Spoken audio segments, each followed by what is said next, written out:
계속해서 요셉에 대한 말씀으로 우리 생활과 연결해서 말씀을 드리고자 합니다. 요셉이라고 하는 사람은 보면 참으로 그 삶 자체가 이해할 수 없을 정도로 떨어지기도 하지만 또 다른 한편이 이해할 수 없는 높은 자리로 올라가는 것을 봅니다. 한 인간이 할 수 있는 일은 분명 아닙니다.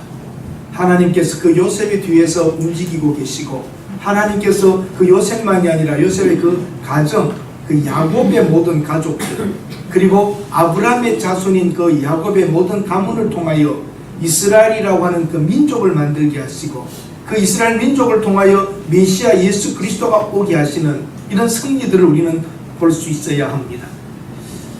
오늘 제목은 마음이 열린 사람이라고 정하였습니다. 사람들이 만나서 가는 이 모든 만남들, 이게 관계입니다. 인간이 관계되고 나면 좋은 일도 있지만 나쁜 일도 생깁니다. 상처를 주기도 합니다. 한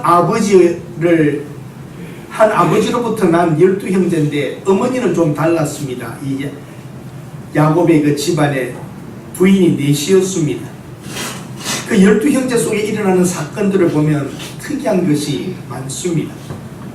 얼마나 미워했으면 그 동생을 팔아버리겠습니까? 그것이 여러분 굉장히 못되거나 악한 게 아니라 인간들 안에 있는 악이 그렇게 노출될 때가 있습니다. 그러나 역전됩니다. 상황이. 그 팔아버린 동생은 최강대국이었던 애굽의 국무총리가 되어 있습니다. 그 형들은 초라한 모습의 유목민들로서 양식을 구하러 흉년통에 내려오게 됩니다. 요셉은 보복할 수 있지요. 한번 혼내줄 수도 있습니다. 그렇지만 감정적으로 처리하지 않고 그들에게 향하여 마음을 열고 손을 먼저 내밀어 형제의 관계가 회복되게 되는 것이 오늘 본문에 나옵니다. 또한 이것은 하나님의 뜻입니다. 하나님의 뜻이 야곱의 자녀들이 번성하고 신앙적으로 잘 되어가기를 원하는 것이죠. 그래서 하나님께서는 이 야곱의 자손들, 그래서 야곱의 이름이 이스라엘 아닙니까? 이스라엘의 민족을 만든다는 것은 사실은 아브라함을 조상이라고 하지만 그들의 나라의 이름은 야곱의 이름을 따라가서 이스라엘이라고 민족이 만들어지는 것이죠. 애굽의 공물을 살아간 요셉의 형님들에게 이상한 일이 계속 생깁니다. 그 높은 사람이 가족에 대해서 물어보고, 그러다가 동생도 있느냐, 아버지는 있느냐, 그러면서 동생이 있다고 그러니까 그 동생을 보아야 너희들 말이 진짜인 줄 알겠다, 아니면 너희들은 간첩이다, 스파이다 그랬어요. 그러면서 다음에 올 때 동생을 데리고 오라, 그렇지 않으면 나를 볼 수 없다고 말했습니다. 곡식이 떨어져서 다시 올 때에 아버지와 아들들 사이에 분쟁이 있었습니다. 벤자민을 데려가지 않으면은 우리는 갈 필요가 없고 가서도 얻을 수가 없습니다 할 때에 야곱이 결단을 내리죠. 하나님의 뜻인 줄 알고 이러면 잃게 될 것이다 라고 내려갔습니다. 이제 대화가 시작됩니다. 그런데 또다시 곡식을 가지고 올라갈 때에 그 요셉이 44장에 나는 내용입니다. 자루 하나에 내 은잔을 집어넣어라. 근데 그 자루는 저 막내의 자루가 되어야 된다. 넣었습니다. 그리고 가는 동안에 잡아와서 봅니다. 은잔이 나오는 자는 내 종이 될 것이다. 그랬더니 그 정말 베냐민이 또 남겨두고 가야 되는데, 베냐민과 요셉은 한 배에서 난 형제라 사랑의 관계요, 깊은 관계였습니다. 그래서 그를 그렇게 보고 싶어 했던 거죠. 그런데 유다가 말을 합니다. 이 아이를 데리고 가야 됩니다. 차라리 나를 남기십시오. 왜냐하면 우리 아버지와 이 막내 아들은 생명이 하나로 되어 있습니다. 그러니까 이 아들 없으면 아버지 죽습니다. 그 이야기죠. 그들이 한 생명입니다. 영광관계에서 막내 아들이 만약에 올라가지 못하고 죽은 줄 안다면 그 아버지는 바로 돌아가신다. 그런 이야기를 하는 것입니다. 아버지의 생명과 아들 벤자민의 생명이 하나로 묶여 있다는 것입니다. 그리고 이제는 차라리 나를 거두십시오. 내가 종이 되겠습니다 할 때에 그 요셉의 마음이 견딜 수가 없습니다. 그 형의 그 마음, 좀 변화되는 그 형들의 모습들 속에서 이제는 때가 된 것을 보게 됩니다. 그래서 마음을 엽니다. 하나님의 때가 된 것이었습니다. 다 나가라. 그리고 형제만 남아 있습니다. 그리고 오늘 대화가 오늘 본문에 들어있는 것입니다. 큰 민족을 이루어주시는 하나님의 약속들이 이루어지는 것입니다. 아브라함 죽었습니다. 이삭도 죽었습니다. 야곱의 12 아들들 70여 명의 가족들, 그들이 이제 없어지면 없어집니다. 흉년에 옆 동네 큰 마을에서 와서 70명 죽이는 건 일도 아닙니다. 하나님께서 이 흉년 중에 이들이 애굽으로 이민 가게 만들고 애굽으로 가서 이집트에서 수백만 명의 민족이 만들어져서 모세를 통하여 다시 홍해를 건너서 팔레스타인 지역으로 다시 들어오는 것이 이 역사입니다. 하나님이 약속을 이루기 위해서 오늘 이 진행을 해 나가고 계신 겁니다. 그러므로 여러분, 흉년도 고통도 아픔도 우리들에게는 힘들다고 느낄지 모르지만 하나님의 일을 이루어가는 과정인 줄로 믿으시기를 바랍니다. 고난의 구원의 승리가 있었고 실패에도 하나님의 뜻이 있었습니다. 우리 가정, 우리 교회, 우리 한국교회, 우리 민족, 우리 나라에도 하나님의 엄청난 숨겨진 구원의 대서사시가 펼쳐지고 있는 줄 알고 하나님 그 계획이 펴지는 줄 알고 우리는 어떤 상황에서도 하나님을 바라보고 기다려야 하겠습니다. 두려워하지 마십시오. 근심하지 마십시오. 하나님은 우리들에게 관심이 있고 우리들에게 주어진 사명을 이룰 때까지 하나님께서 함께 하실 줄로 믿습니다. 요셉이 그 형들을 향하여 이리 오소서, 내게 가까이 오십시오, 근심하지 마십시오 하고 말을 시작합니다. 여러분 가정은 어떻습니까? 이 대부분 결혼하신 분들이 많은데 부부 싸움을 하시죠? 하시죠? 안 한다는 분은 별로 없죠. 안 할 수가 없어요. 저희 집도 싸워요. 여전히 부딪힐 때가 있고 의견이 안 맞을 때가 있습니다. 그러면 하거나 한바탕 하고 나서 말 걸기가 좀 그렇고 그렇죠. 참 대화하기 힘듭니다. 그런데 먼저 말 거는 사람이 있죠. 남편일 때도 있고 아내일 때도 있습니다. 먼저 말을 걸면 약한 사람이다, 진 사람이다. 예, 아니요? 아니요. 먼저 말을 거는 분들이 대부분 그러신 것 같은데, 말을 먼저 거는 사람이 성숙한 사람이요, 해결하고 살아가고자 하는 넓은 마음이 있는 것입니다. 저희 집이 그렇기 때문입니다. 참 처음에 말하기가 힘들어요. 그래서 어느 집에 싸웠어요. 싸우고 나서 아침에 남편이 직장 가려고 보니까 식탁을 뭐 채워놨어요. 포스트잇 붙이는 게 다 써놨어. 아침 잡수 꼭 가세요 써놨어요. 말을 하기 싫으니까 남편도 밥 먹고 나서 그 밑에다가 잘 먹었다 써놓고 나갔어요.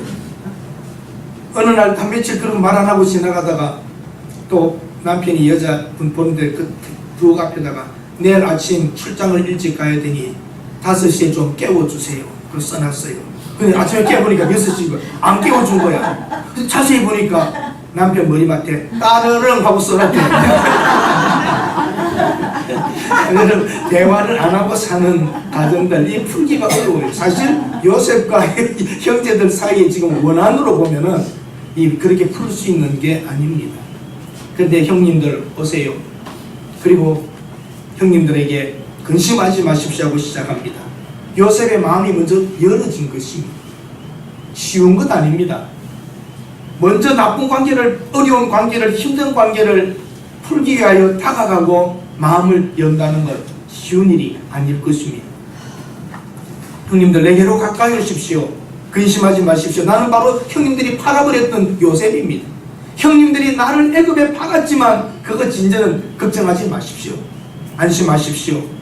혼란과 두려움과 불안한 형들 안심시키면서 하나하나 풀어갑니다. 여러분 세상 살면서 언제까지나 그렇게 껄끄러운 관계를 유지하려고 하십니까? 피할 수 없고 안 볼 수 없다면 풀고 사는 것이 낫습니다. 먼저 마음을 여십시오. 먼저 다가가십시오. 그리고 먼저 미안하다 손 잡으십시오.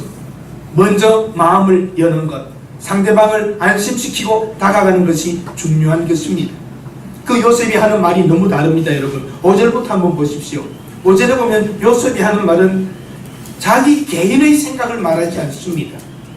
형님들 나를 팔았다고 해서 근심하지 마십시오. 한탄하지도 마십시오.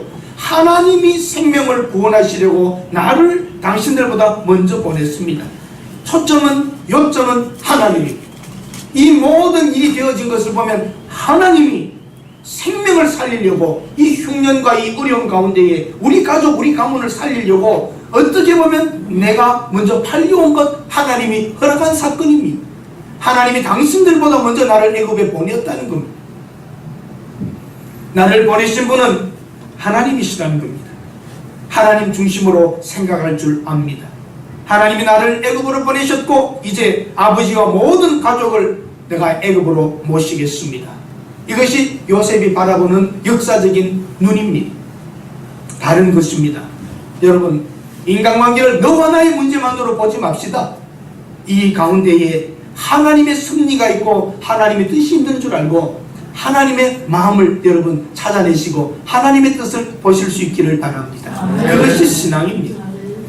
하나님이 생명을 구원하시려고 나를 앞서 보냈다. 앞서가시는 하나님, 미래를 보시는 하나님, 이 세상의 역사를 이끌어가시는 하나님을 여러분은 믿으십니까? 아멘. 이것이 신앙의 눈으로 볼 때 해결되는 거죠. 너와 나의 문제만으로 보면 안 됩니다.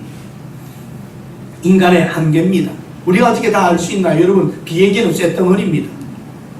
쇳덩어리가 뜹니다. 거기에 사람이 수백 명이 탑니다. 짐도 엄청난 화물이 들어갑니다. 이 모든 것, 과학이라는 것을 우리가 쉽게 받아들이지만 하나하나 다 알 수 있는 것이 아닙니다. 비행기 타시면 됩니다. 하나하나 원리를 알고 타려고 하지 마십시오. 돈이 없어서 비행기를 못 타는 거지. 자, 타시면 목적지까지 모셔다 드립니다. 우리가 이 세상에 일어나는 모든 일을 하나부터 모든 것 다 알 수 없습니다. 하나님이 계시다 하고 믿고 하나님을 의지하고 하나님의 인도하심을 받아 오늘도 살아가고 있는 것입니다.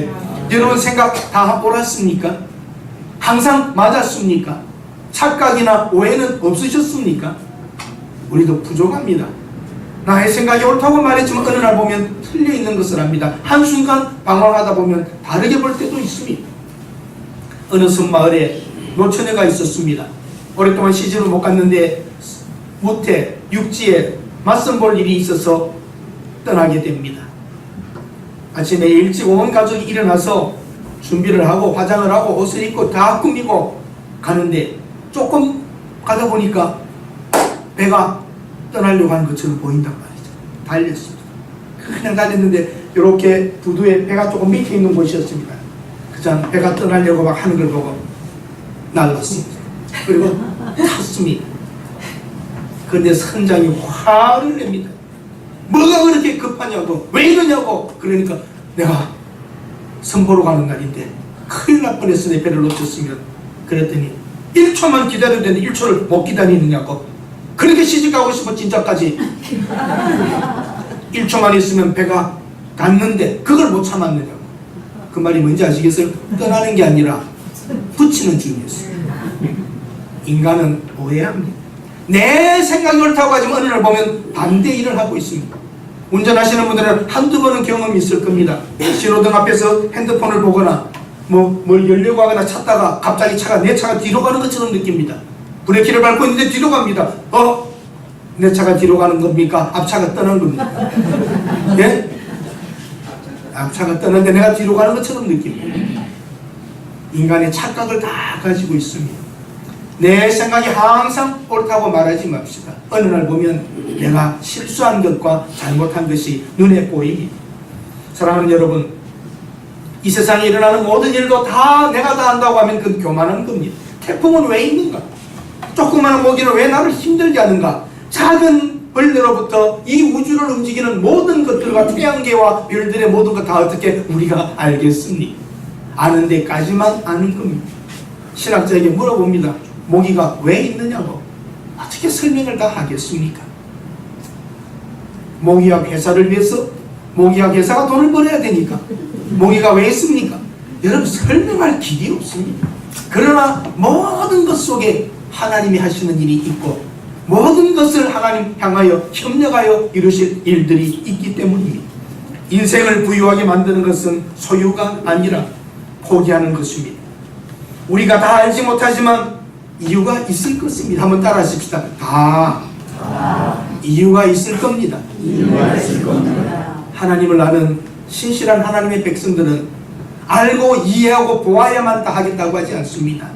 이 사건 속에 다 이유가 있을 것입니다 하고 무한정 하나님 앞에 무릎 꿇을 수 있는 인생, 하나님을 전적으로 믿기에 하나님께 맡기며 가는 인생, 이것이 우리의 믿음인 것입니다. 막판 될 때까지는 우리는 다 포기하지 않지요. 그런 것입니다. 과거의 장벽을 무너뜨리는 것입니다. 과거의 벽을 허물어 버립니다. 껴안습니다. 포옹합니다. 눈물 흘립니다. 입 맞춥니다. 그 옛날 사람들의, 유대인들의 풍습일 겁니다. 이스라엘 사람들, 남자들끼리라도 이렇게 앉으면 볼을 비비고 가볍게 서로 입맞춤을 해줍니다. 과거의 벽을 허물어 버립니다. 거기에 무슨 대화가 더 필요하겠습니까? 껴안고 울어버립니다. 대성통곡합니다. 얼마나 울었으면 옆에 있는 왕궁에까지 다 들렸겠습니다. 요셉의 그 긴 세월 속에 맺혔던 한 형님에 대한 미움, 동생을 보고 싶었던 그리움, 가족들에 대한 이 많은 것들이 한꺼번에 밀려오면서 견딜 수 없는 울음으로 폭발해버린 것입니다. 그리고 동생을 팔아버린 것에 대한 죄책감과 또 동생에 있었던 형님들, 그리고 막내로 자라면서 그래도 형이 있을 때는 어려움들을 형과 형이 돌봐주었었는데 형을 잃어버린 벤자민, 그 형을 보는 순간 얼마나 기뻤겠습니까? 여기 안에 다 해결이 되는 것입니다. 어떤 인간관계, 부부의 문제, 어려운 일들 진심으로 한 명 붙잡고 내가 잘못했다고, 섭섭했다고, 힘들었다고, 내가 몰라서 미안하다고 울고 껴안을 때에 무슨 대화가 더 필요하겠습니까? 마음을 열고 형제가 피를 함께한 형제들이 울고 껴안을 때에 문제가 다 해결이 되고 말 것입니다. 과거의 벽을 허물어버리고 마음을 열어버린 요셉을 통하여 이 가문과 이 가족의 새로운 장이 열어지고 있습니다. 요셉이 마음을 열어 이들을 품고 함께 갈 때에 조카, 손자, 부모 모든 문제가 이 한 사람에게 걸려있는 겁니다. 요셉이 등 돌려버리고 아버지만 모셔오고 벤자민하고만 살며 사는 것입니다. 그러나 그 형들과 오늘 말하는 것 보십시오. 당신들과 당신들의 후손을 5절과 7절에 나오지 않습니까? 5절과 7절에 당신들과 당신들의 후손, 하나님 당신들의 후손의 생명을 보존하기 원하신다고. 요셉은 섭리를 봅니다. 하나님의 큰 뜻을 봅니다. 나와 너와의 문제만이 아니라 조카들의 문제요, 부모의 문제요, 우리의 후손들의 문제까지 다 보고 있는 것이죠. 당신과 당신들의 후손의 생명을 보존하기 위하여 나를 보내었다고 자기의 위치를 아는 겁니다. 애굽 사람으로서의 총리로서의 위치가 아니라 하나님 안에서의 사명, 가정과 가족과 이 가문을 살려야 된다는 것이 그에게 와 있는 겁니다.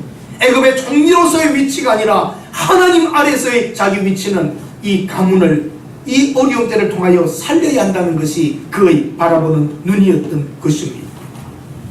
이 세상엔 여러분 이기적인 사람도 많습니다. 이 세상에 살다 보면 그래도 합리적으로 사는 사람도 있습니다. 또 이 세상에 살다 보면 때로는 어리석하게 보이지만 신앙으로 살려고 몸부림치는 사람이 있습니다. 여러분은 어떤 분이십니까? 이기적이며 계산적입니까? 아니면 나름대로 도덕적이라고 합리적으로 풀어가십니까? 아니면 조금 미련해 보여도 부족해 보여도 신앙으로 살고 계십니까? 여러분의 위치를 한번 찾아보십시오. 뭐 여러 가지가 섞여져 있긴 할 겁니다만 저는 이 말씀을 생각하면서 이기적인 사람, 합리적인 사람, 신앙적인 사람이라고 써놓고 갑자기 영화가 생각났습니다. 웨스턴 무비, 석양의 무법자 클린트 이스트우드가 나오는 영화 기억나세요? 착한 놈, 나쁜 놈, 추한 놈, The Good, The Bad, The Ugly라고 하는 영화. 정말 이 세상에 세 개로 크게 나누면 그런 사람들인 것 같습니다. 여러분 어떤 사람을 살아가다가 만나더라도 나쁜 사람도 만날 때도 있고 추한 사람을 만날 때도 있습니다. 우리가 어떻게 대하고 어떻게 살아가야 하겠습니까? 피할 수 없거든 함께 살아야 하거든 감동이 올 때까지 기다렸다가 마음을 여십시오.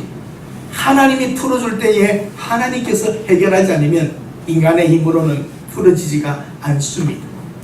이 세상의 많은 추한 일은 이기적인 것에서부터 시작됩니다. 자기밖에 모르고 나밖에 모르고, 그래서 이 세상에 나쁜 사람은 어떤 사람이라고 그랬죠? 나쁜 사람은 나뿐인 사람이 나쁜 사람이에요. 이 세상에 수많은 사람들 나밖에 모르고 내 자식밖에 모르고 내 집밖에 모르고 내 가족밖에 모른다면, 다 서로 그 안에 산다면 무너지고 망가지지 않겠습니까? 조금 마음을 열어서 상대방도 생각할 줄 알고 살아가는 공동체도 볼 수 있어야 합니다. 한나 아렌트라고 하는 여성 철학자가 있습니다. 2차 세계대전 때에 독일이 무차별하게 600만 명을 죽인 것을 보고 그는 어떤 기록을 남깁니다. 이스라엘 정보부는 세계의 오지에 숨어있던 사람들을 찾아냅니다. 독일군으로서 전쟁 범죄자들을 전 세계를 다니며 다 찾아내고 재판에 넘겼습니다. 한나 아렌트는 한 재판에서 나치의 부역자였던 유명한 아이히만의 재판을 봅니다. 그 아이히만의 재판의 자료들과 여러 가지를 봅니다. 그리고 글을 쓴 것이 예루살렘의 아이히만이라고 하는 글을 쓰는데, 재판장에 나타난 아이히만이라는 사람은 600만 명을 죽인 뿔이 달린 악마인 줄 알았더니 너무나 평범하더라는 겁니다. 그리고 그 재판을 끌어가는 재판장이 아이히만에게 물어보고 거기 참석한 아내에게 물어봅니다. 당신의 남편은 어떤 사람입니까? 라고 할 때에 자상하고 성실하고 따뜻한 사람입니다. 거기에 와 있는 그 자녀들에게 물어봅니다. 당신의 아버지는 어떤 사람이냐? 내 아버지는 부드럽고 사랑이 많고 자상한 사람입니다. 아연 실세가였습니다. 어찌 이럴 수가 있나? 수백만 명을 죽인 정범자 악한 그 사람에게 그 남편이 그 아버지를 말하는 자식들과 아내, 그리고 그 사람의 모습 속에서 악을 볼 수가 없었다는 겁니다. 이게 인간의 실체라는 걸 알게 됩니다. 그리고 그는 말합니다. 악의 평범성이라. 악한 자가 머리에 뿔이 있고 삼지창을 들고 있는 게 아닙니다. 너무나도 평범한 사람인데 그런 일을 할 수 있는 것입니다. 그것이 또한 여러분이 죄가 될 수 있습니다. 멀쩡하게 괜찮아 보이는데 우리 속에 있는 악은 언젠가 상황이 될 때에 튀어나오고 마는 것입니다. 그럴 줄 알았던가요? 그럴 줄 몰랐다고 다 그러죠. 그런데 그럴 수 있는 게 인간입니다. 그러므로 인간으로부터는 해방과 자유와 참된 지식과 진리가 나올 수 없습니다. 그래서 성경은 선포합니다. 인간은 죄인이라고 말합니다. 이 세상에 수많은 문제가 사회의 문제가 아닙니다. 법의 문제가 아닙니다. 죄의 문제입니다. 전쟁, 이웃 국가를 침범함으로 그 많은 것을 가져가겠다고 하는 인간의 이기심입니다. 이 세상에 먹고 사는 모든 먹이의 사슬들과 관계도 죄의 문제입니다. 권력의 문제, 죄의 문제입니다. 누가 이 죄를 해결할 수 있습니까? 인간으로서는 불가능합니다. 내 가진 옷까지 다 벗어주고 내 재산을 다 가난한 자라고 해야 나눠준다 할지라도 내 속에 참된 사랑이 없으면 거짓이고, 위선으로도 그 짓은 할 수 있는 게 또 인간입니다. 우리의 이 죄의 문제를 해결할 수 있는 길은 하나님이 해결하셔야 하는 것입니다. 네. 사랑하는 여러분, 불신과 단절의 인간관계를 해결하기 위해서는 신앙의 사람이 하나님의 말씀을 의존하여 해결해야 합니다. 먼저 마음을 열고 하나님을 믿고 순종하면서 살다 보면 어떤 시간이 될 때에 하나님의 뜻이 드러납니다. 하나님의 목적과 계획은 누구도 막을 수 없습니다. 제한된 지식을 가진 인간이 전지전능하신 하나님의 계획과 뜻을 어찌다 알 수 있겠습니까? 시간이 흘러가고 나서 그 사건을 다시 볼 때 하나님의 뜻을 이해하게 됩니다. 요셉, 순간순간마다 지나간 날들에서 과거를 돌아보면 하나님이 함께 하셨다는 것을 이해하고 해석이 되는 것입니다. 그러므로 여러분, 시련과 고통 중에 있는 성도 여러분, 하나님과 사람을 원망하지 말고 조금만 더 기다리십시오. 인간의 행위만 보지 말고 사건 배후에서 일하고 계신 하나님의 섭리를 봅시다. 하나님이 이 온 우주를 만드시는 영이신 하나님이 인간을 구원하기 위하여 이 땅에 오셨습니다. 그 하나님의 아들이 이 땅에 오셨습니다. 하나님이 먼저 마음을 여신 겁니다. 인간 쪽에서 살려달라고 용서해달라고 한 것이 아니라 하나님이 볼 때에 인간으로서는 해결될 길이 없기에 영원히 이렇게 살 수밖에 없는 우리를 해결하시기 위하여 하나님이 마음을 열고 하나님이 계획하신 대로 그 아들을 이 땅에 보내어 십자가의 죽임으로 우리 죄를 짊어지고 죽으시기 때문에 우리가 회복되어 하나님 앞에 어렵다고 인정을 받는 것 뿐입니다. 그것도 나는 하나님을 믿습니다. 내 죄 때문에 죽은 예수 당신의 아들을 내가 믿겠다고 하는 그거 하나 고백 안에 우리를 다시 회복시키며 가겠다고 하나님의 마음을 여신 것입니다. 대부분의 종교는 인간 쪽에서 신을 찾아 올라가지만 참된 종교, 바로 우리가 믿는 하나님, 그 하나님은 인간으로서는 소망이 없기에 하나님이 마음을 내시고 우리에게 찾아오신 것, 그것이 역사요 구원의 역사입니다. 그래서 우리에게 기록하여 유대인들의 역사를 주면서 하나님이 하나님이심을 내가 이런 하나님이라고 하면서 계시하시고 보여주신 것입니다. 오늘 오후 예배에 참석하시면 참된 종교에 대하여 이 부분을 말씀드리게 될 것입니다. 오후 약속이 있으신 분들은 캔슬하시고 점심을 잡수시고 계속 남아 주시기를 바랍니다. 때로는 하나님의 섭리를 이해하기 위하여 거꾸로 볼 줄 알아야 합니다. 존 클러블이라고 하는 사람이 그렇게 말합니다. 하나님의 섭리를 이해하기 위하여 유대인을 보라, 히브리어를 보라. 히브리어를 보면 된대요. 히브리어는 왼쪽에서 오른쪽으로 쓰는 게 아니라 오른쪽에서 왼쪽으로 씁니다. 하나님을 아시려면 거꾸로 읽을 줄 알아야 합니다. 오늘에 서서 과거를 보면 하나님이 어떻게 했는지를 알게 된다는 겁니다. 오늘 이 사건, 이 문제 이렇게 해서 해결하려고 하면 보이지 않습니다. 지나간 후에 그때 가서 보면 이 문제가 무엇이었는지를 알게 된다는 것입니다. 아버지와 어머니 예쁜 딸이 여행을 떠났습니다. 자동차를 운전하고 가다가 미끄러져서 언덕 위에 떨어집니다. 중환자실에 들어가서 어머니는 그래도 괜찮게 회복되어 나왔지만 아버지와 딸은 오랫동안 병원에 있었습니다. 안타까운 일은 딸이 한쪽 발을 절단해야 되는 상황에 온 것입니다. 해보려고 무던히 애를 썼지만 안 되었습니다. 그 아버지도 목발을 짚어야만 했습니다. 늘 아버지 마음은 죄책감에 차 있었습니다. 내가 운전을 조금만 더 잘했더라면 이 예쁜 딸이 이런 불구가 되지 않았을 터이네.